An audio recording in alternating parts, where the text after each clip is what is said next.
Ranidanga SSB ক্যাম্পের ঠাকুর দেখে এখন সোজা চলে আসলাম আমরা মাটিগাড়া মায়াদেবী ক্লাব। আর এখানকার থিম হচ্ছে সময়। প্যান্ডেলের মাঝখানে বড় একটা ঘড়ি দিয়েছে, তার উপর দিয়ে একটা সিঁড়ি দিয়েছে। কেউ সিঁড়ি বয়ে উপরে উঠছে আর কেউ উপরে উঠে বসে টেনশন করছে, কেউ আবার সিঁড়ি বয়ে ওঠার পর অনেক আনন্দ করছে। সময়ের সাথে সাথে সবকিছুই বদলে যায়, যেমনটা আমি একদমই বদলে গেছি সময়ের সাথে সাথে। আর তার থেকে বড় কথা হচ্ছে সময় থেমে থাকে না, সময় চলতেই থাকে। কারো সময় খারাপ যাচ্ছে বা কারো সময় ভালো হবে, শুধু সময়ের অপেক্ষা, তাই না বলো? যাই হোক, আমরা 15 মিনিট অপেক্ষা করার পর ভেতরের দিকটায় আসলাম। এখানেও একটা বড় সড়ো ঘড়ি। ভেতরে ঢুকতেই এত গরম লাগছে আর এত মানুষের ভিড় যে কি বলবো। আর মনে হচ্ছে আমরা আকাশে চলে আসি। দেখো কি সুন্দর একটা চাঁদ, তার উপর দিয়ে অনেকগুলো তারা আর অনেকগুলো গ্রহ।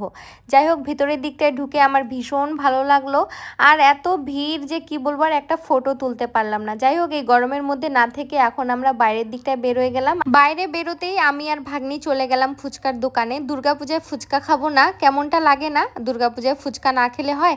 তাই আমরা সোজা চলে গেলাম ফুচকার দোকানে। আর এই ফুচকার জলটা একদমই আলাদা। এখানে 6 রকমের জল আছে, টক, মিষ্টি, ঝাল। ফুচকার জলের 6 রকমের ফ্লেভারটাই ছিল দারুণ, আমার ভীষণ ভালো লাগছে খেতে। এবার ফুচকা খেয়ে চলে যাচ্ছিলাম যেখানে আমরা গাড়ি রাখছিলাম সেখানে। আর দেখো কি কাদা, এই কাদার মধ্যে আমার ড্রেস তো একদমই নোংরা হয়ে গেছিলো। যাই হোক, এখন আমরা হাঁটতে হাঁটতে যেখানে আমরা স্কুটি রেখেছি সেখানে যাচ্ছি। আর উপর দিয়ে কি সুন্দর লাইটিং লাগছে না? ভাবছিলাম এখানে একটা ফটোশ্যুট করব, কিন্তু হয়নি। তারপর ওখান থেকে সোজা চলে আসলাম আমরা এখন উত্তরায়ণে। এখানকার থিম হচ্ছে শান্তি। বাইরে থেকে এত সুন্দর লাগছে প্যান্ডেলটা, কি বলবো। আর অনেকক্ষণ ধরে লাইনে দাঁড়িয়ে আছি। বাইরেরটা যদি এত সুন্দর হয়, ভেতরেরটা কেমন হবে সেটা দেখার জন্য।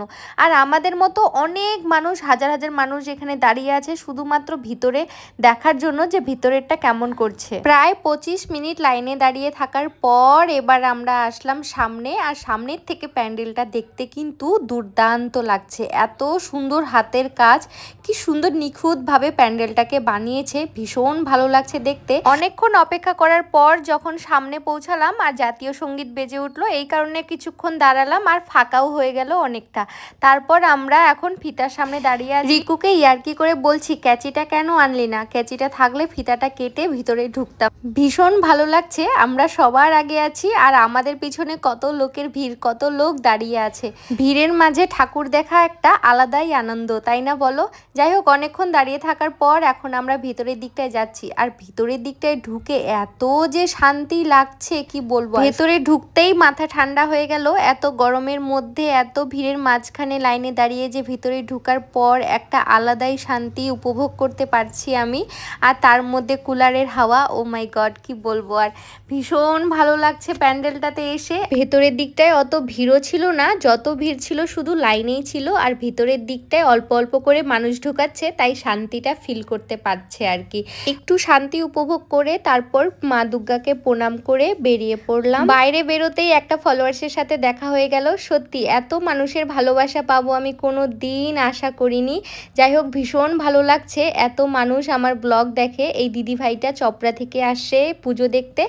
এত ভিড়ের মাঝেও যে আমাকে চিনে আমার সাথে কথা বলছে। যাই হোক, আমার ভীষণ ভালো লাগছে। যাই হোক, বাইরে এসে কিছু ফটো ভিডিও শ্যুট করে তারপর এখন আমরা চলে গেলাম ওয়াও মোমোতে। এখানে কিছু খাওয়া দাওয়া করব, তারপরে আবার ঠাকুর দেখব। বাড়ি থেকে কিছুই খাই আসিনি, খিদাও পেয়ে গেছে। এখন রাত 12টার মতো বাজে।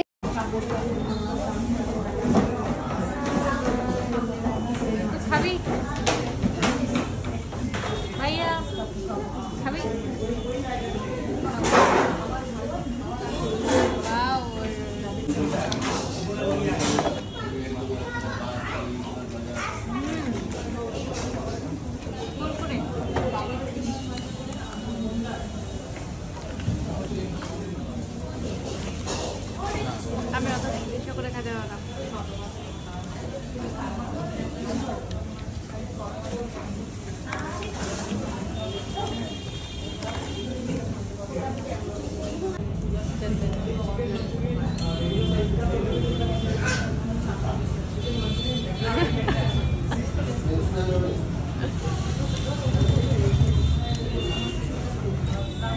খাওয়া হয়ে গেছে।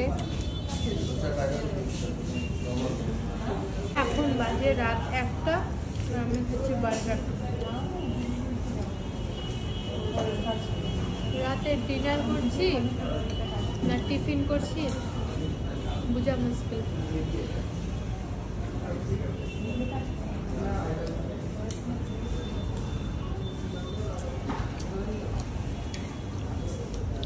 লোক না আর কি খাবি রিকু?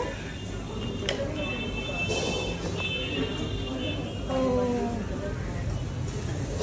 এরকম ব্যাপার আমি তো জানি না।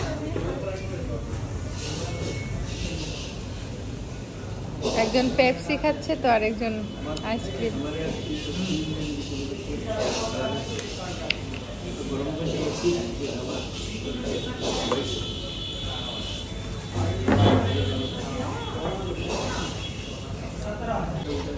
খাওয়া দাওয়া শেষ, এখন আমরা চলে যাব বাড়িতে।